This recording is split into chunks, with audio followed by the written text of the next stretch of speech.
Welcome to NISER Policy Spotlight, a production from the Nigerian Institute of Social and Economic Research, Nigeria's foremost think tank. In this series, we share findings from our research and bring them to bear in data-driven solutions for social and economic issues in Nigeria. On today's episode, we present the imperative for women's political inclusion in Nigeria. Nigeria is a country of almost equal numbers, men and women. Women make up nearly half of Nigeria's population and electorate, yet their voices remain faint in political leadership. In the 2023 general elections, women won just 2.7% of Senate seats and less than 5% in other legislative positions. No female president, no female vice president, not even a governor. And let's be honest, this is not new. Since independence, women's representation in Nigeria's politics has remained consistently low, rarely approaching the 10% global average, despite the global benchmarks, national commitments, and the long-standing 35% affirmative action. Progress has indeed been slow. Why are we still so underrepresented in positions of power in Nigeria? That is the basic question. To understand why this gap persists, researchers at NISER took a different approach. We didn't just ask what barriers do women face. We asked which women. Because women are not one group. We spoke to 140 women across Nigeria at the FCT and the 6 geopolitical zones. Both past and present female legislators, executive members, ministers, civil society actors, and even political party executives. We examined how identities overlap. Identities such as ethnicity, religion, class, political networks. Now, all of these identities were examined not separately, but together.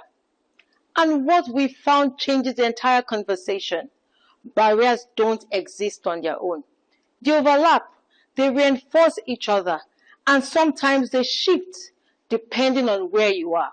In one region, religion may be an enhancer, and in another, it may be a barrier. So there's no single story, no single Nigerian woman's experience in politics.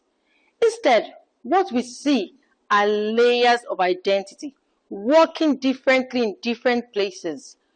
A woman from a low-income background faces financial exclusion, and a woman from a minority ethnic group faces added barriers. A woman in the north may face limits tied to visibility and social norms. But those same identities, in a different context, can play out differently. So the issue is not just barriers. It's how those barriers intersect and where. Even with these differences, some patterns are clear.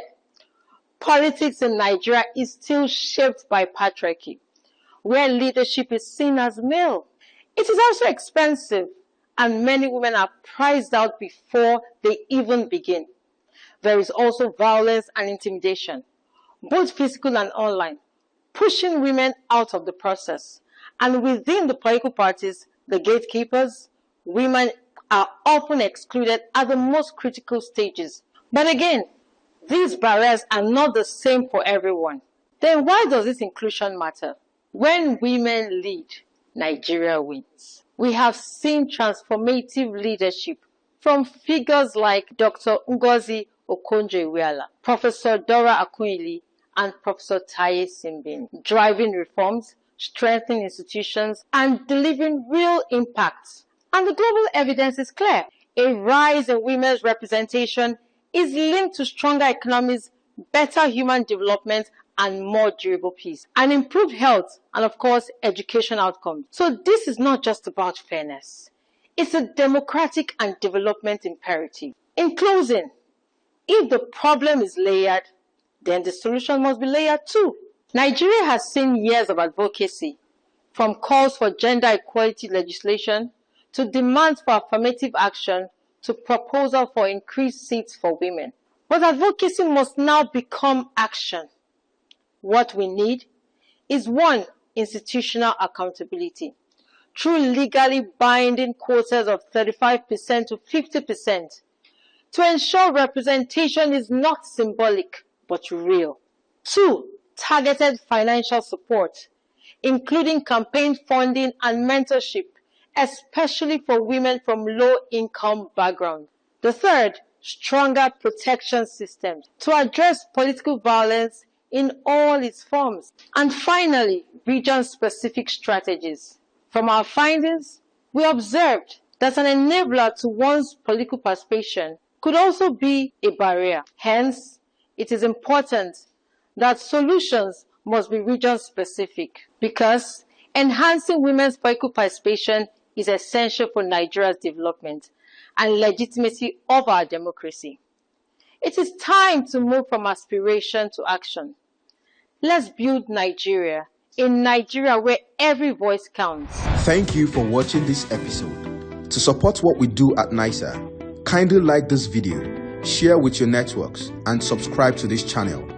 We look forward to hearing your opinion on this discourse in the comment section. See you next time.